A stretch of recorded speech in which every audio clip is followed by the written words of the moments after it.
ما يخاف من مرته مو رجال. اي طبعا. تزوج؟ انا متزوج وعندي طفل الحمد كم لله. عمرك؟ بس سنة ونص بس شنو؟ يعني قصة طويلة. على حب لا؟ لا والله شنو القصة الطويلة؟ يعني صراحة. لا بتصير مشاكل صدق؟ والله ما اقدر احكي. ليش تعطينا انا هيك نص السالفة وتخليني فضولي؟ مو تصير مشاكل يعني. ليش تقول لي اني من البداية؟ اذا انت تصير عندك مشاكل ليش تعطيني اني السالفة من البداية بس العنوان وتصير عندي فضول؟ يعني يصير خراب. يلا يلا لا اسم الله اسم الله. شارد مني. شارد من المشاكل. اي والله اي والله اي والله يعني. الله لا يجيب مشاكل. رحم الله والديك.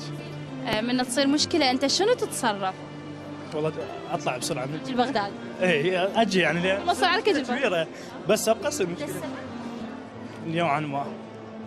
اي لا احكيك واقع هذا. ما تصلح من روحك؟